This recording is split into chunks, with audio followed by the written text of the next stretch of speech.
welcome again to another episode of Templars Talks. This time we're at number 7 and let's see what we've been doing this week. Yeah, I have, to be honest, not really been going to a concert so much. I went to the music meeting. I just start to realize I might not have shared much about the music meeting in the podcast yet. Yeah, I did do it in one of the vlogs on YouTube a little bit. So in short, there were a couple sessions. One of them that I found interesting was about how much bands get paid. Mm-hmm. And apparently one of these government organizations wanted to sort of see how we can go to fair pay for musicians in some group of venues that are subsidized by the government. Okay. Was it only the musicians or also all the crew? No, this was actually about about band members. So they developed a couple of people that were there in the panel were part of the panel that kind of created that tool on how to calculate how much every band member should be paid. I think they made it so that there's like 5 levels of what you can be as an artist, like starting, growing, whatever, some 5 levels. And they also ask questions, did you perform on this and this many stages from the government or whatever? And then they also kind of come to a conclusion in the end, if you fill out all the questions, to how much that should be. And they base the number on minimum wage. So they check how much hours you should usually spend for a show. I think they said that should be like 13 or 14 hours, something like that. Like rehearsing, going to the venue, setting up, sort of that. That was the number they came up with. So based on that versus the minimum wage, they kind of came to a number. Yeah. And I think even for the lowest level, that was quite high. And of course, for the highest level, it's unlimited. But I find it a little weird that you're gonna put a number on musicians what they earn. That's what the venue should pay. And actually, what a venue should pay for a band that's coming. And I think that's the subsidized stages that they are kind of mandatory to pay that now. That was what they were saying, and they already said that if that tool was applied to the program they had, they were like 8 million short. There are no bands. 8 million short on money. So. Yeah, because I know there's, I work at a venue, so I work with a lot of tech people. I know that in the Netherlands, there's been most of these people working there, they're like... freelancers? Working for your like own, not for the... Yeah, they're freelancers. But they should get paid, for what they're doing. I mean... They make you come in 30 minutes before the band, set up your stuff. It gets shorter and shorter. You have to work. But then, even with a normal job, it's not only about how long you work, but also the talent and the work you put into. I mean, at some venues, the Head Sound, for example, they tour with known international bands, so they have all these expertise, so they can, when they come in an hour before the band shows, they can set up really quick. True. I think that but you should pay for that, and the wage is getting lower and lower compared to other jobs. I think that was kind of in the tool calculated as a cost element because they pay the musician and the musician pays their crew. So it's up to the crew what they take. But there was some story about that, actually. But the venue pays their own of course, technicians as well. But I mean more like Yeah. If.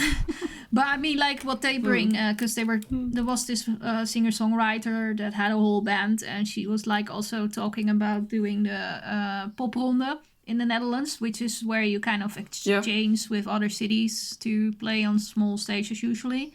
And she was like, yeah, I'm not gonna drag my whole band all the way for 2 hours in a car to Groningen for a show, because I get paid €150. And yeah, I cannot. I mean, she literally said, yeah, my sound guy is asking 250 already. So yeah. Yes. Well, that's the thing, you know. I was in November. I was with this band taking photos, and they said, you know, yeah, I know. They're getting around, but they're not huge as band. So they are their own drivers. They have they have to choose if they're gonna pay a sound guy or a light tech. Do you want to look good or do you want to sound good? So you invest in a sound guy and not a light, and you hope that the venue has a good light tech. You know, they have to make the decisions. Yeah. Yeah, she literally said that for like it's hard, you know. The woman said for that specific popronde show, she decided to just go with this one guy that she worked with a lot, and left the rest of the band for the more special shows. That she has now been booked for Amsterdam Paradiso Tolhuis, whatever that stage is called, the famous one in the park. Yeah, she said, like, there I ask all the musicians and make a bigger show out of it. But for those smaller shows, it's just her and the guy that's serious, because that's the more financial decision. But anyway, I found it interesting that the outcome was, because they said these are for each level what each musician should get paid, and then they set it back to the reality. And in most cases, the reality payment is about 10% of what they should get paid. Something to think about. I think in the Netherlands, it could also be that maybe companies should take up more sponsorships with cultural, I don't know, companies to that, because I know in America that sometimes works like that, in some other countries as well. They also said, like in Germany, for example, the pay is usually a bit higher. I don't know about that, but sure, if they say so, I tend to believe it. But yeah, it was a very interesting session that gave insight. I mean, everybody knows that bands don't get paid a lot.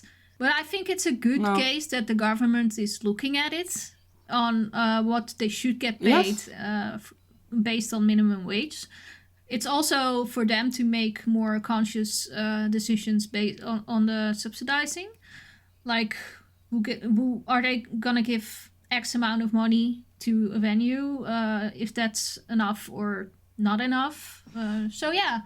I think from the government point of view, it's a good thing that they did this, because they can create some awareness of the situation. So that's Definitely. What I found very positive. Yeah, and I think it was a good session.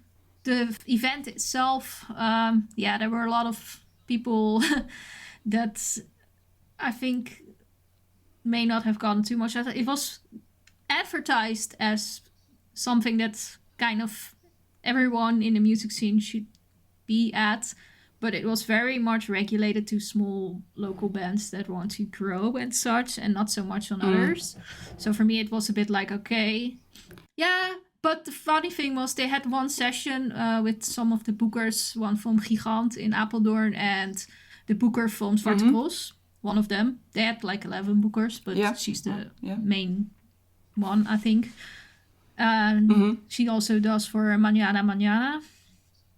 And they had a session on how bands get booked and what bands should do and such. And I think especially the woman of the Zwarte Cross, and that's kind of a bit controversial to say, but I found, because the way she said it sounded a bit I don't know, ego. And that's really weird, because they do not have that upon them usually. They're known in the area here as friendly good to the music scene. But the way she acted, it's like you can take it to both ways. She literally said like, well, we sell out anyway, so we can just do what we want. And I was like, whoa. Yeah, that's what whoa. I was thinking about. You know, Zwarte Cross. Zwarte Cross is such a name, I think, in the Netherlands for it's one of those festivals where everything is. You know, you have dance bands, you have you have metal bands, you have a metal stage, metal you have is not so much anymore, just a normal pop sound. It's a family festival. No, but you have the cross, there's a theme park, everything. Yes, you have, and I think a lot of bands they want to play there, so I think they don't. For a lot of filling of the. Of the program, the names of the program. I think they get emails, they get bands that want to play there, so they don't have to look and find. And so in a way, maybe it's quite. It's not. I'm not going to say it's easy, but I think it's different than when you're a venue trying to book. Some interesting things, you know. But from a visitor point of view, I mean, obviously I'm most of the time as press, but say I would be a person that also buys a ticket for the festival, and then hearing them say that, like, oh, we sell out anyway, we don't have to, like, care that much on what kind of bands we act. It's kind of like, oh, gee, thanks. So I'm just getting whatever you could get for cheap or something. Thanks. Because you sell out anyway, just like that. But I don't think she meant it that way. But it kind of came across that way. So like. But isn't that the thing with a lot of festivals these days that they have a big name. And then as soon as the last note is played on stage, the tickets for the next edition is going to be on sale. And sometimes there's not even one band. Just tickets are on sale. Yeah. Buy them. And then they have like, I don't know, 666. Yeah, pre-sale tickets. Cheap ones. Pre-sale tickets. And there's one or two bands, or maybe not even one band, but people book it because they know the festival is nice. And also, it's not always about the music, it's about the festival and having a good time. So I think in the case of Zwarte Cross, that's definitely, you know, it doesn't matter what's gonna be on stage because it's gonna be good anyway. It came across a bit wrong. And then funny thing is, there were a couple of bands in the audience that start asking questions on how they can get booked. So there's this one guy that started asking some questions. He was quite hard in pushing himself forward to ask these questions. He's like, okay, we're a retired group of people and we're in a band and we want to get booked. What do we have to do? Oh yeah, and we're a cover band. And like... Zwarte Cross booking a lot of cover bands. Are you serious? Like... Most cover bands don't really get booked a lot on those big summer festivals. That is something you could have researched yourself already. But she was kind of professional about it, and she said like, yeah, you have to be like super special if you want to be booked as a cover band. You know, you really have to be something. And then I was like, yeah. Yes. I mean, I think the bands, we have this band from the area, the Dirty Daddies. I don't really like them, but they play all these cover. They're not covering a band. They're covering like multiples. They're just playing, you know, Britney Spears. They're playing every song that's like a top 40 big hit, and they like it. They're gonna play it, and they put a little metal flavor over it. They have the whole show, and then you're something that gets booked at Zwarte Cross. But if you're just covering ABBA or you're just covering Kiss, I don't know. You have to, you know, be I think especially special. the last couple of years, for example, Pena Corrida, they got really famous with doing what they're doing, having that Mexican metal thing over it. Yes. That gets booked. That's exactly what she was meaning, I think. Like, you really have to bring something in order to even get... something special to the table. It was just very interesting to see that guy going really at it. Like, and I did not get a response. And that woman was saying, oh, we respond to everyone. I'm like, maybe not the smartest thing to say out loud anyway, but... Well, I think it's nice if they say we respond to anyone, because there's... I can understand, you send in a request for a festival and you don't hear anything. I mean, I can understand that you get a lot of offers and you cannot, you can't put anyone on the bill, but you can at least send a message like, thank you, we will take it in consideration. If you do not hear from us, we made another decision. Send. I would say that there's a standard reply it might be a even. Yes, but at least send something, And I know in the music world there's a lot of silence. But hey, to be honest, I don't respond to pretty much anyone sending me a promo other than here's the link, there's your review. Because but I think that's a little different. I get so many emails. Like I've been looking at it the past weeks a little bit because I made some changes in my organization also. And I just realized just yesterday, only one day, I got 86 emails. 86 emails. And that's not even the highest amount. Sometimes I get more because this is on a Friday and the weekend's coming after. Try on Monday. That's maybe double. So I have a lot to do in my day. And if I have to respond to everything, there's no content going to be on that website anymore. Simple. Because I spent all my time writing replies and I don't have time for reviewing and everything. So it's impossible to reply to all of that. I wish I could, but it's impossible. I mean, it is what it is. So I can imagine that for bookers from festivals, they probably get the same amount of emails or maybe even more. Yeah. Yeah, but usually they have a lot of people wanting to do a placement there and they... It was cool. And it was nice. Also funny, the guy from Gigante venue in Apeldoorn is a small place. I get there every once in a while. Yeah, he was more... I mean, he's more kind of interested in bands like these cover bands for... He's like, oh, we have this Sunday afternoon cafe. And then he actually promised the guys to respond to their email if they would email him. That does not mean that they get booked, by the way, but... No, you get a reply. I also found it funny that the guy says he wrote to almost everyone in the area and then he didn't know about Gigant. I mean, Gigant is not like a small place, a small name in the scene, you know? I mean, it's not the bar, it's actual venue. No. So I was like, okay, so you should have done your homework a bit better. Do your homework.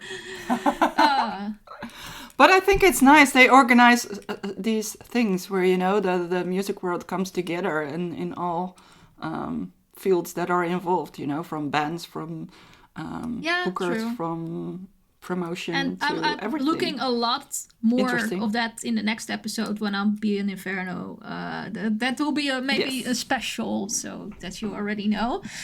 But I will publish the next episode a little bit later than usual because I fly back home on a Monday and then I don't have time to record anything on that day. So you have to be a little bit patient for the next episode, but that's will come.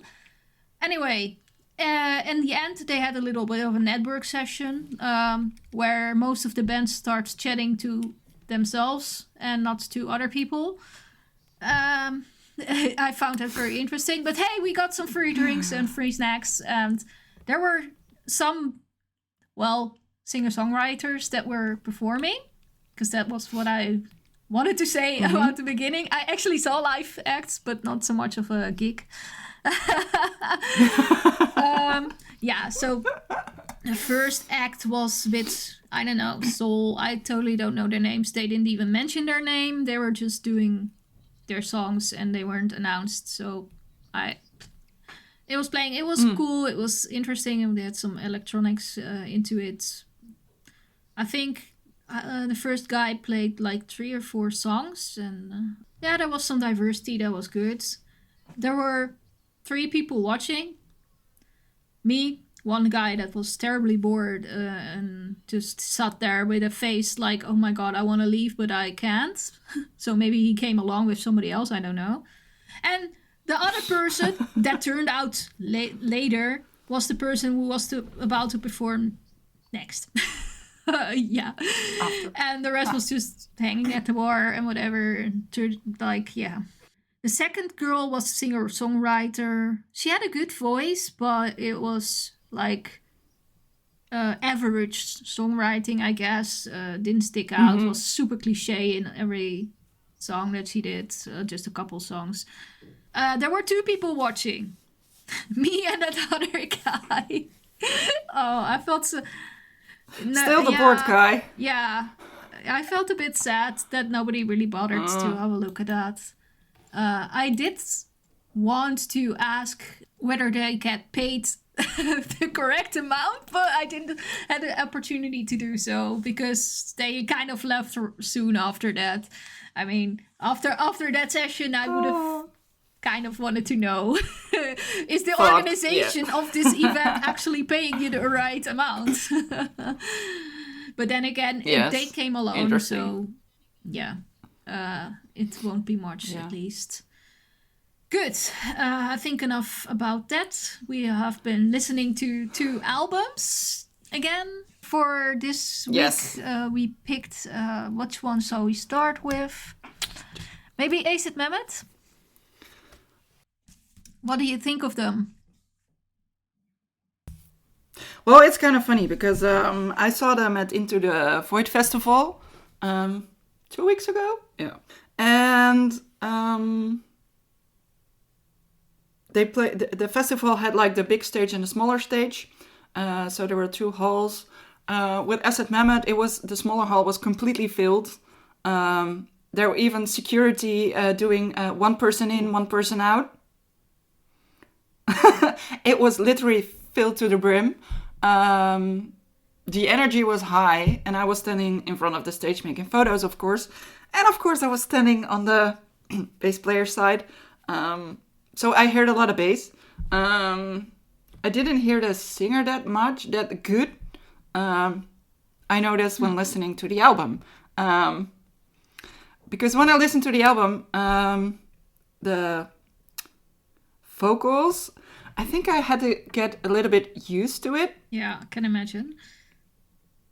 I mean, I saw this band before. Yeah. No, not it's at not all. your thing. No, but I mean, it's definitely not something I would put up for fun. Let's say it like that. I don't think it's necessarily a bad music or a bad thing, but it's just not.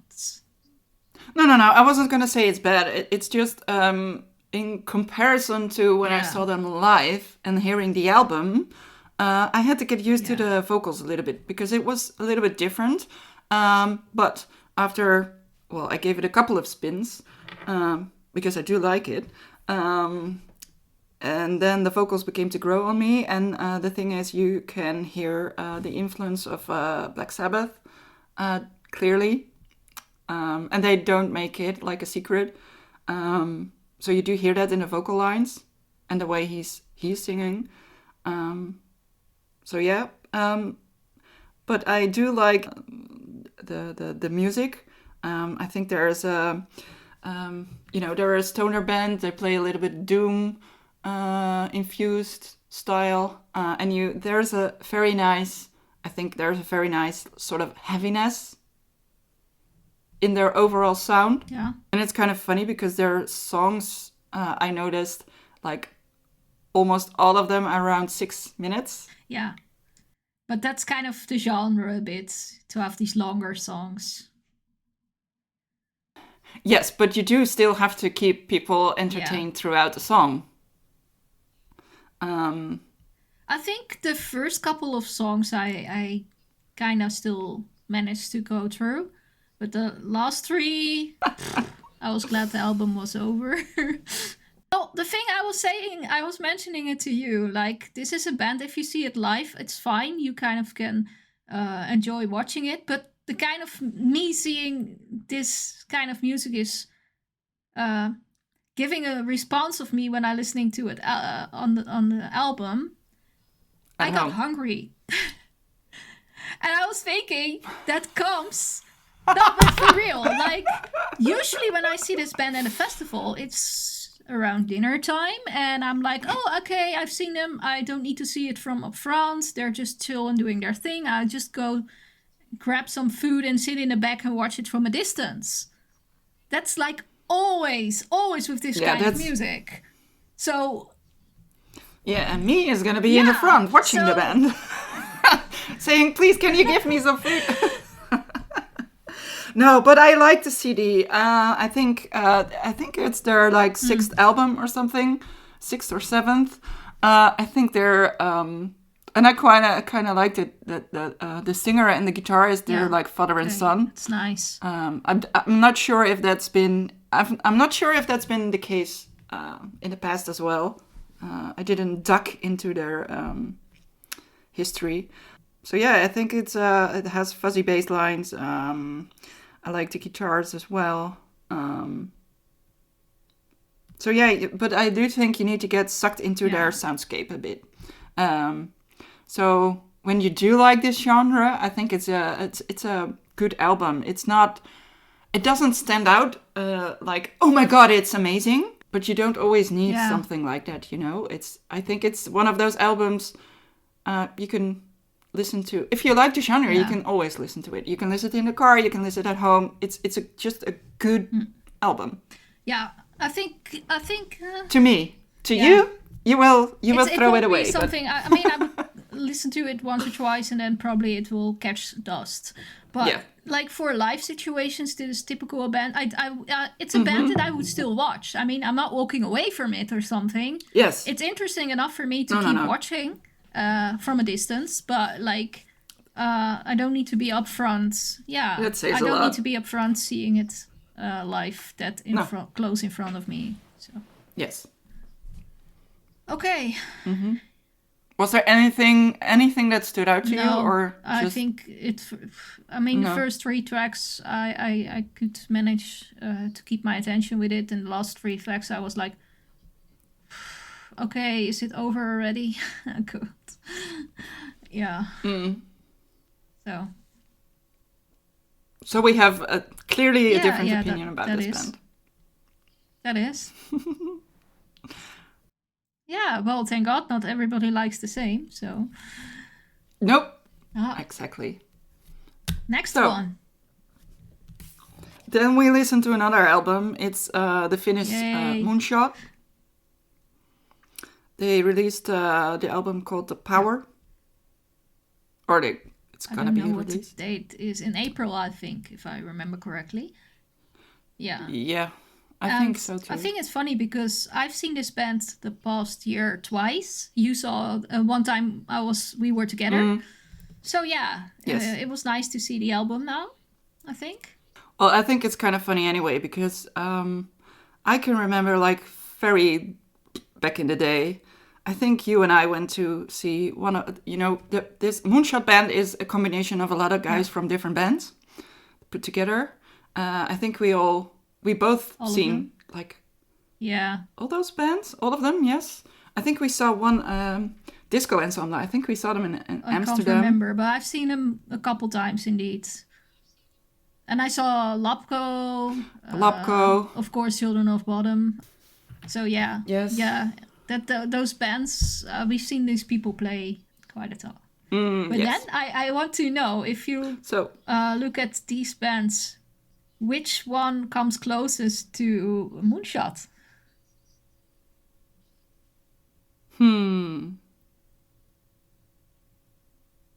Well, not Children of Bodom. Definitely not.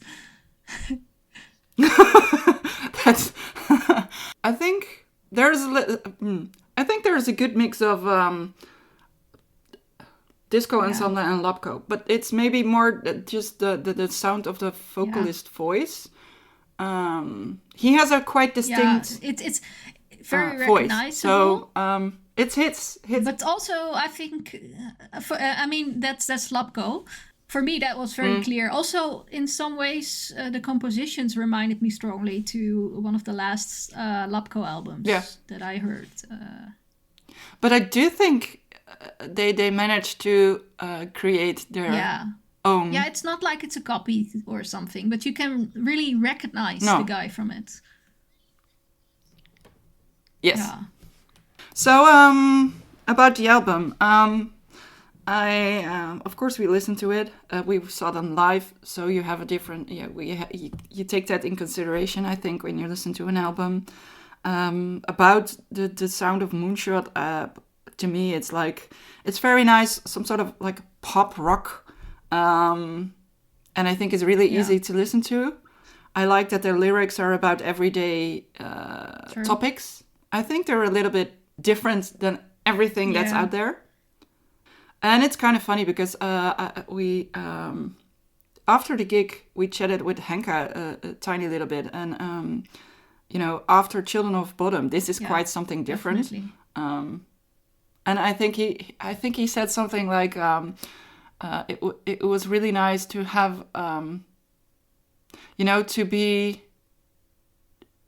to be able to be fully creative. I think something like that. And I think if you listen to Moonshot, you do hear they don't try to make it sound like a fast thing. I think you hear that they are quite experimental in how they sound. Yeah. They fuse a lot of different things in there.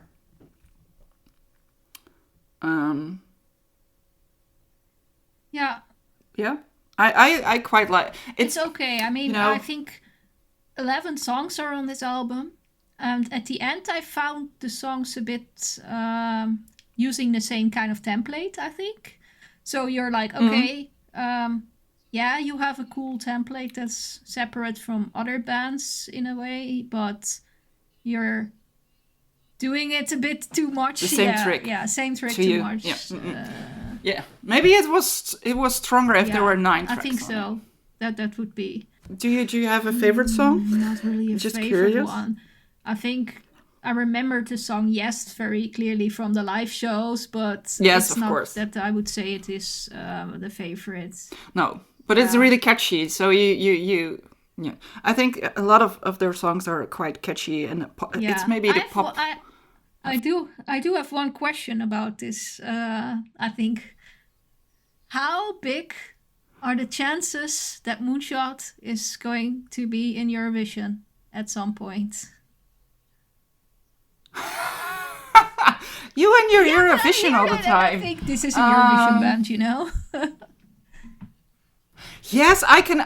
Because of these teams. I do understand what you say. The political correctness in it. Well, they sing. Yeah. Yes. I can understand what you. They have a really good catchiness. They would totally rock that stage. Oh yeah. And they would rock. End up high. Clearly. I think they would score very well if they would do that. Yes. We should. Maybe we should. Well, I think our Dutch song this year is quite nice, but we can suggest it to them. We should. I don't know if they're up for it. I don't know. I think they might because they're. But I think Moonshot is quite nice. They're quite nice. I think they will do very well at festivals. I don't see them becoming. I saw them being booked for Summer Breeze, I think. So, I thought that. Maybe. I've seen them in a lot of Finnish. I think 3 Finnish German, festivals and 3 German festivals. German? From what I remember from seeing in the email. So. Yeah. Well, I have 2 little things to say. I like, the album is called The Power, and they have the single right now that's also called The Power. I think that's a really nice, it's a really nice one. I think maybe it's even my favorite one. I think it displays Moonshot really well in one song. So if you need to get to know this band. So I do think they've chosen the right single for this. Of course, they had Yes already out, but I think this is a good choice. And I have to say that there's a track on it. It's called Deep Hood. It does sound a little bit like Muse to me. Yeah, I guess. I think which maybe is not a bad thing. Yeah. I think maybe if I found one more that kind of caught my attention, would be Shadowboxer. I don't necessarily know why, but I think after listening, that one just stuck. So who knows if that's gonna be another single or not? We know. Wasn't it already out as well? I think they have T-shirts of that. They do have a whole commerce around them. So yes. Sell your merch. Your so that was Moonshot. Guess we can move on to the next topic. I think we had on our schedule that we would do to discuss band members going solo. So, what have we done? We kind of collected a couple names of bands members that were doing solo albums.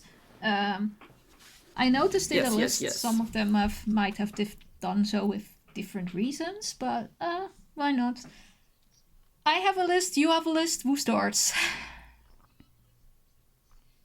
Well, my list is about the past, so maybe I can start, because you said we noticed a couple of musicians doing their own thing, starting their solo thing, so I kind of got curious if there's like no. It's not a new thing, and actually a lot of large names have been doing in the past, like John Lennon, Ozzy Osbourne, Stevie Nicks, Phil Collins, but they're all like the singers in a band. But there was also, everybody knows Slash, of course. And apparently Joe Perry from Aerosmith did as well a solo album. So it's not a very new thing. I think it's nice for musicians to, I don't know, put their own musical interest into something without the borders of the band. I think also, like, if you're in a band, you always have to compromise with the rest of the members. And when you're doing your own thing, you can decide for yourself and put your creative flow into it fully. It's your way. So I think from the creative point of view, I think it's a very good that sometimes they can take the opportunity to let that out fully.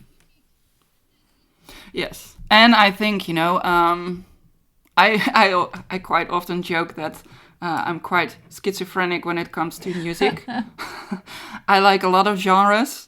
I like a lot of different bands. So if I would be in a band and you've been playing, I don't know, you've been recording a couple of albums and your band is kind of known for a certain thing, you can develop yourself as a band and you can try new things in a little slight new direction, but there's fans expect some sort of consistency, I think. But if you're like me and you like all these different things, I can understand you want to, let loose of that band and put all your other interest into something creative. Yeah, exactly. So, yeah. Well, let's look at the list. So you've been diving into newer newer solo some things. of them, but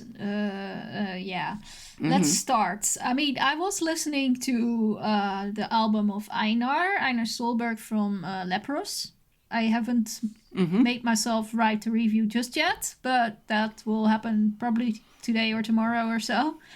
He did the music for Leprous, of course, already, so makes sense that he brings out that music. It is solo, but it is a Leprous album.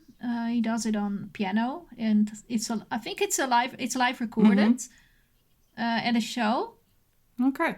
I really liked it, but it's a bit. If you're used to that proggy sounds that they have with a large dynamic going from one side to the other side of the spectrum in a split second, very skillfully. Yeah. Then putting it on a piano and slowing it down to this level, okay, for the first couple songs, that's really nice, but then it grows a bit boring. And it's sad because I really like that album. Okay. But at the end, I was like, okay, I'm done with it. Come on. Either speed it up a little bit or give me the original. Maybe like that. So it is good, but it's maybe too much of what he's been doing. He has amazing voice, that he's very versatile, and he can throw it in every direction he wants. But that doesn't always mean that you have to do that and in such a slow way that every detail is put to stress and puts everything has to be an attention point. No, that's what it became. You know, every little detail is stretched. So yeah, you listen too much to it. I think it's. And then if you have a whole album, it becomes simply too much. Good. Then, of course, we were talking about it earlier already about the guys from Amorphous. Several of them are doing solo projects, and you, as the Amorphous expert of our team, can probably tell us a little bit about it. Yes. Am I? I'm not quite sure if I am, but well, I think we discussed in one of the first podcasts. We discussed. You actually spoke to him. Tommy. Tommy. Koivusari. If I say that right, I have to think hard. He's doing the Björko thing, his own album. So that's been released last year. December. Was it December? Early well, December. At the end of the end. Yes, at the end of the year. So that was one. I think Essa, the other guitarist, he has his own project. I have no clue what the name is. Something with silver, I think. I think he's recording his second album. Then we have the singer, also Tommy. He has, I think, more bands. He's playing in two or three, maybe. And of course, he does do featurings every once in a while. I see his name, so yes. And then let's say that's 1, 2, 3. We have 4 out of 6 that we know of. And then we have the. Oh no! I mean, wait, because the drummer is also in. They're all in other bands. That doesn't make it a solo. No, it doesn't make a solo. No, true. So it's only one solo so far, I think, but. No, Essa is also solo. There are other musicians on it, of course, but Tommy, the singer, he's just in bands, so that doesn't count. True. And then the bass player is going to release something this year. Yeah. Something stonery, which you might not like. That doesn't. I mean, there are. But I might do. There are stuff that I like from the genre. I always have something to find in every genre, but yes. But I read the singer from Swallow the Sun, the Tommy Kotameki, is going to sing on it. So maybe you do like it. See. Good. So that's also a solo project. So we have different solo projects. Okay. Next name, and I think pretty much everyone heard about it. Bruce Dickinson. I mean, I think that's also the second or third solo album that he's doing. I think he was commenting on it. This is not about dragons and pyros or something. That's what I was seeing about it. Well, yeah, I mean, with Iron Maiden, that you kind of, you kind of have that. So, yes, it's good to see that it takes it a bit of a different direction. But at the same time, so yeah, Bruce Dickinson. I think a lot of people were commenting on it. Everybody seemed to be super enthusiastic about it. I don't know. I haven't really listened to it that much, actually. But Me neither. I'm also not a big Iron Maiden fan, well, so... but Bruce, I mean, I once had the opportunity to drink a cup of tea, and then you should see me making these quote marks with my fingers. No, once I had an interview with Bruce, but not for my own magazine, unfortunately. It's been quite some years ago, but it was nice, so yeah, that was cool. Yeah, I've been thinking, there's also the Rammstein. Yeah. Who's doing a solo tour. Lindemann, I'm not. Does he also have an album, or is it just a tour? Lindemann started actually with the singer of Pain and Hypocrisy, the guy. Yeah, they were. I know which one. Yeah, they started together as Lindemann, Peter Tucker. But then, after some controversy, Peter left. The whole story is not told, I think, why he left, but some rumors are going around about that. So now it's a more solo thing, and I heard about that he's throwing fish into the audience and that sort of things, and I'm thinking, wow, his fans really must like him. Gosh. On my list, I had Matt Harvey from Exhumed. I haven't listened to what he's doing, but it's gonna be some solo material. Of course, Dio. Yeah, that's not a recent one, but how can I not mention him? Oh, I mean, Sabotage is definitely a band that I listened a lot in my younger years. And then Ronnie Dio, not that much, but still, I mean, of course, he created some classics. How can we not mention that?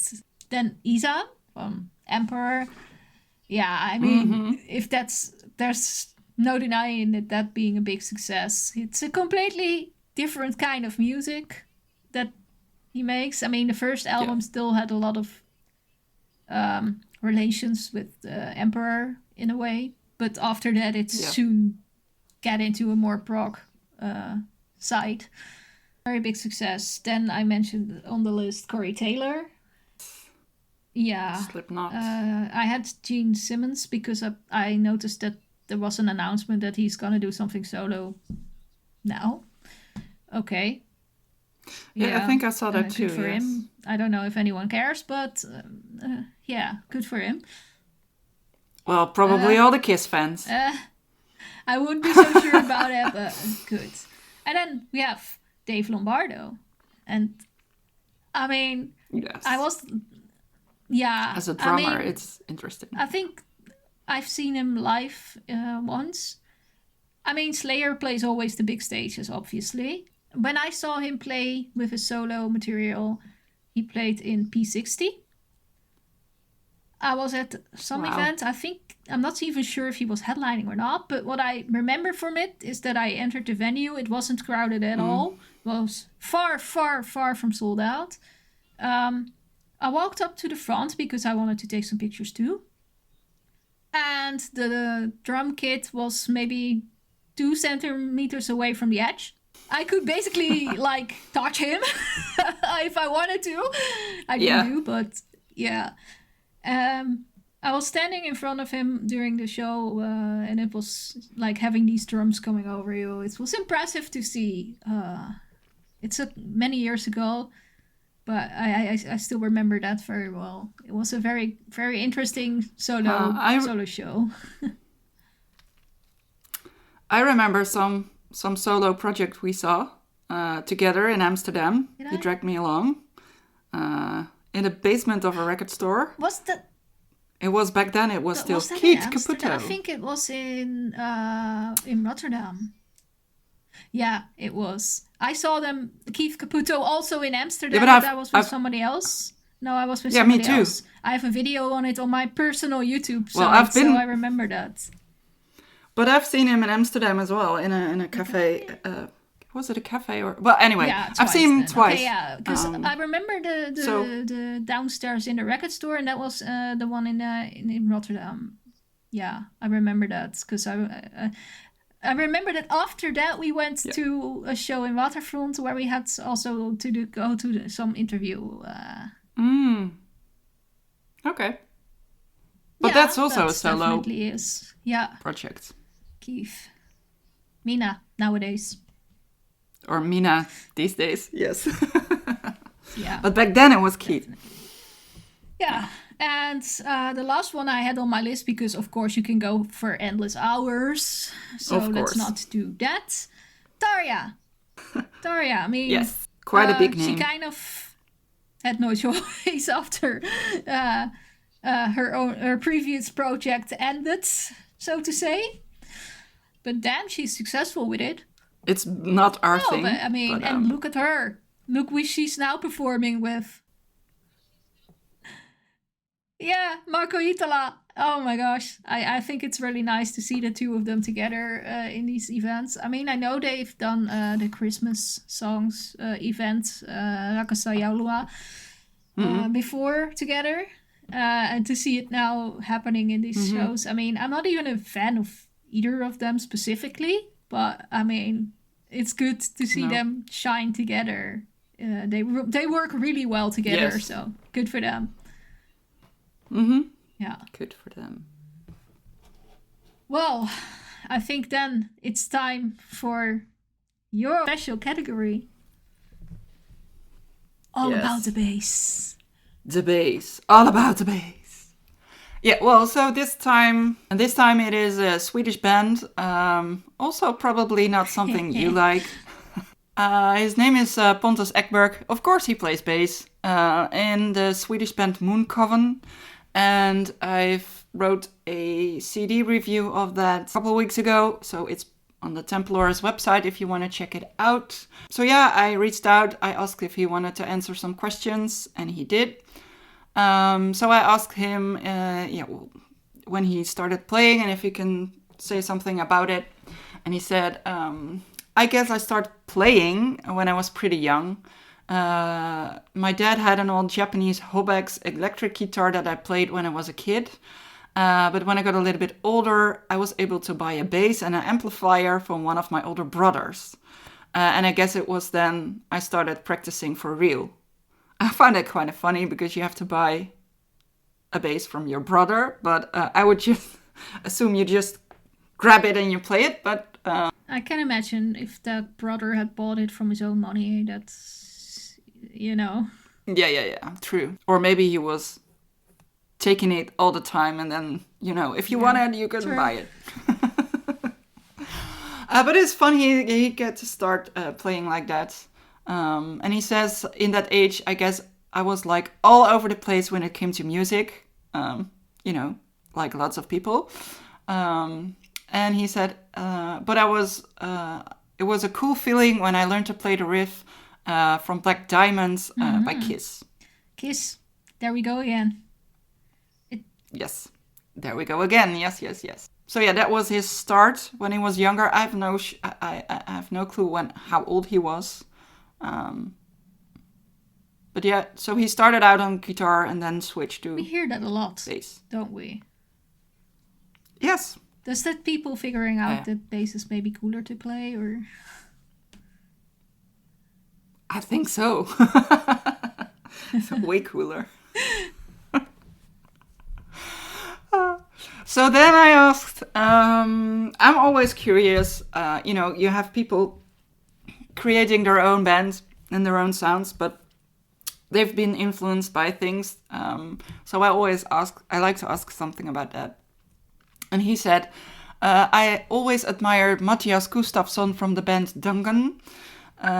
He has a jazz psychedelic sound and really cool bass lines.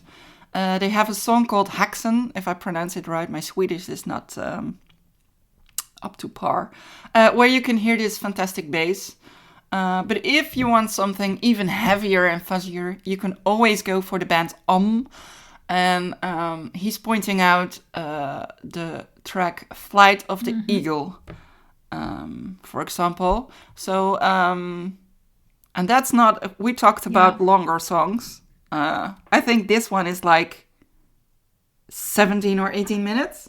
Yeah, I think it was something like that. I listened to the song already, but then again, I've seen his band live. Maybe a decade ago, I think. Long time. I remember I did like it live. They have a very loose way of playing. See, I don't hate all of this kind of music. Yeah, I wasn't sure. I think I've listened to Om as well, but I didn't really remember. But when I, ask these questions and get to know all these sounds, I like to search them and listen to them. And sometimes you find out about new things, like the band Dungan I never heard of. So yeah, and I think I can agree with the fuzzier, the heavier. It's like really nice and low. Then I asked him, is there something you're proud of yourself that you have written yourself? And he said, actually, I don't write that much music on my own bass. Even though I have contributed with some bass parts to Moon Coven, it's usually actually David and Axel who almost finish the songs when they start rehearsal and recording. But he says, if I should pick one song that he really enjoy playing, he will go for The Yawning Wilds. And it's from their latest album, Sun King. And it's a straightforward song with fuzzy bass. So people have something to listen to now. Yes. And actually, I think I mentioned like 2 or 3 songs I like most about the Moon Coven, the Sun King album. And it's actually this Yawning Wild. So it's kind of fun. And I asked him, of course, if he has any recommendation or something to advice for all the bass people that are listening. And he says, well, I don't know, but play it loud and have fun playing it, I guess. Well, that's... So being an ass to your neighbors, putting up the amp really loud. As long as you have fun. Raging about like... As long as you have fun. Yeah, but that's needed, If you like to play an instrument, you have to have fun. Because otherwise you're not getting very far, that's true. I think. It's just that your neighbors might not have fun, but... Then you need to educate your neighbors a little bit better. Neighbors, yes. True. So that was Pontus Ekberg about his playing bass in his music he listens to. So yeah. Thank you. And it's kind of funny because this Moon Coven also you can also hear it's influenced by Black Sabbath and Mammoth as well. So there's a line in it. Yeah. Well, thank you, Pontus. We really liked hearing your story. Then we move on to the Ikigai. Something good, something positive that make our lives a little bit better this week. What is it? Yeah, I don't know. I reminded, during a conversation, I got reminded about when I was, I think it was 1999. I think I was 12 or 13. I'm not sure, or 14, something along that line. I was on holiday in Italy, and there were some surfer pool guys, and they were playing this Italian rock band. So I went out to the shop, bought the record. So it's not metal, it's like rockish, pop rockish. So I got reminded of it this week, and it's a nice thing. You have Spotify these days, and you can just type in a name and you get everything you like to know about a band. So I put that record on, and it's kind of funny that after all these years of not listening to something, even in another language, I could sing along like every word of it. Awesome. So it's kind of fun. You don't remember anything you learned in school, but, CDs from finish to start, you just remember everything. Totally true. So that was a little bit of fun. Yeah. Yeah, that's nice. Well, my Ikigai. I got the album of the Monolith Death Cult this week in the inbox. Yes. Yeah, well, what can I tell about it? I mean, I've been listening to this band for, I don't know, over a decade, longer than that maybe. When I first saw them live in, I think, Dockham Open Air. But I already knew about them before that, so it's many, many years. Mm-hmm. Then... I can't remember if I ever saw them live. I like Probably, the fact that they have this, I don't know, weird sense of humor. into their sound. And I saw them again last year in King's Day in Arnhem. They played a little festival. And that was a bit of a shitty day for me, so to say. Had a very tough conversation like minutes before their set started. So I was in a state that I could barely breathe. And also in King's Day, where everybody's going to live shows, the venue was filled, hot, sweaty, terrible air. Doesn't really help either. But I was like, fuck it. I came here to do these pictures. I want to see this band and I want to do this and not go home being sad or whatever. I'm just going to do it and put my mind to it. So I kind of put everything together to accomplish what I came to do. And it felt a bit like a big struggle at that point, but I just persisted doing that. Yeah, and I can imagine. Yeah, I was successful enough. I had good pictures. And afterwards, the band asked me to have that covered in their album cover, not cover, the booklet art. Yeah, so we agreed to do that. And yeah, this week I got the product in my hand. And yeah, I had a very busy week. Also some meh moments at one of the days. So when I got home and I got that one in the mail, I was really like, yeah, this makes my life good today, this week. This is nice. Really, really nice. And yeah, I haven't listened to the album just yet, but it will be reviewed by me, obviously. I promise I will not put any words on the booklet because I'm a little bit biased about that. But yeah. So yeah, that was my my positive thing for the day, for the week, so to say. Yes. Okay, the playlist then. What have we been listening to lately? I think. Shall I start?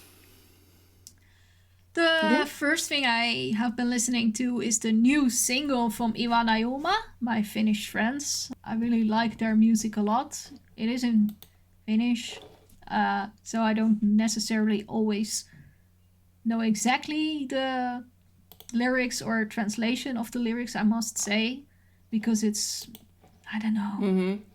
I don't say, poetic is maybe not a complete word for it, but there's always such a meaning behind it. Somewhat sarcastic, I guess. Is that also maybe not the right word? But anyway, it has double weight, let's say it like that. And the new single is called Reactio. And they had a video clip for it. It's a really good one to listen to, and I'm looking forward to the release of their new album. I think it's going to be May, maybe, if I remember correctly, seeing that somewhere. So just be patient, and you will see me talking about it somewhere, whether it's in a video, the podcast, or just on the website. Yes, probably. Elf, you should listen to this. Here. Yeah. It's fun, it's nice, listen to it. I forced this one upon you yet, so far. No, not yet. Ivana Not Yoma yet. is maybe not your thing, I think, anyway. But I like them a lot. Then, but you have to listen sometimes to things I like that are true. not your thing. So, that's is. how it works. It is. Of course, I was already talking about it before, about Einar's album. I've been listening to that, so I'm not going into detail. And then I was listening to Swedish melodic death black metal bands. And I'm not going to announce the name because I interviewed them this week. And that interview will be out somewhere in May. So you just have to be a little bit patient about it. Yeah, I liked their music. I liked what they were doing, and I think they really have potential to be picked up by a larger crowd than they have right now, which is substantially enough anyway. Yeah. So good for them. So yeah, that was it. What I wanted to share from my playlist this week. How about you? Well, I've listened, of course, to Moonshot and Acid Mammoth. Because I do think, when you do a review about something, you have to listen a couple of times, even if you don't like it. Sometimes you're not managing to listen more times, but I like these both albums, so I put it on a couple of times. And I've been listening to actually a lot different things. Since a while I have Spotify, so but like I said, I'm a schizophrenic music listener. I listen a couple of songs and then I switch over to a different band or musician, and then I hear something or a word, and then I think, oh wait, and I switch over to another one. So a lot of, it's kind of funny because it's all a lot of old things as well. But I've listened to Graveyard. That's because of they played that into the Void Festival. I didn't really. They played after the Truck Fighters, and they had such a massive, energetic show that they kind of. Yeah. They didn't disappoint, but I think they missed their opportunity to shine in a way. So I thought I have to listen to this when I'm just at home. They're more bluesy. They're a little bit more calm. So I like that. And then last week, a colleague of mine played a song on the car from Royal Blood, and I recognized it. Like it was Out of the Black or another one of the album. And I was like, I recognize this, but I have no clue what it is. But it's kind of funny because I listened to the album and there's it does remind me actually of the Truck Fighters. Well, the Truck Fighters is clearly way more stoner, and this is more like a rock band. But there is a little, I don't know, something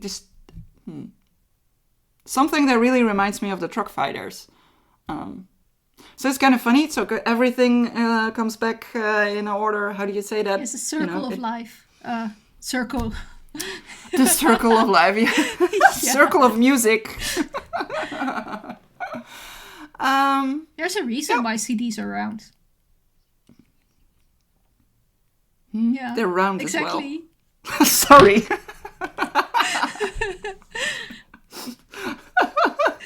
So yeah, I've been listening to quite older stuff, I think. Cool. Well, that was our past 2 weeks.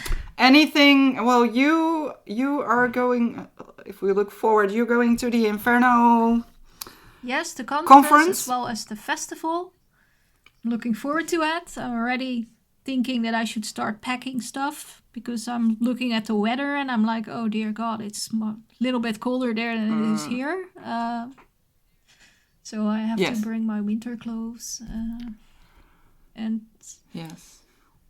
Then I try to plan where I will be going to, what sessions I'll be listening to. However, the festival doesn't seem to be very into announcing a program just yet. Every once in a while something new comes in, but it seems to be a lot of it is kind of last minute. But hey, yeah.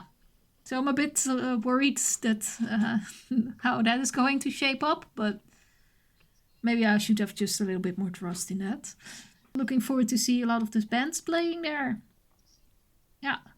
I think we talked a lot about it already before, and the lineup hasn't really changed. So looking forward to see that, and also meet a lot of new people, old people I already knew, and catch up.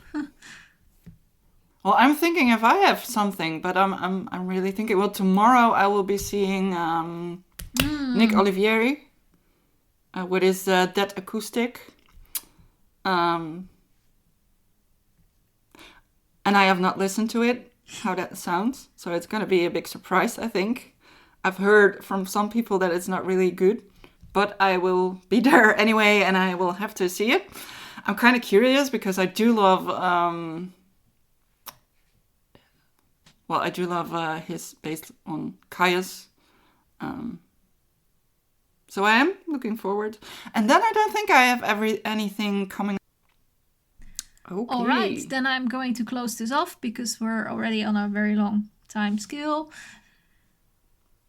Enjoy the next episode also if you're into Inferno. If you don't like Inferno, well, then you still can learn a lot about what's going on in the conference, I guess. Yeah, follow us online. If you still haven't subscribed after all these episodes we did by now, then you do it. Yes, do. Yeah, I think YouTube seems to be doing well at the moment, as well as Spotify. So probably that are the best places to look for us. That's it for today. That's my promo talk, and goodbye.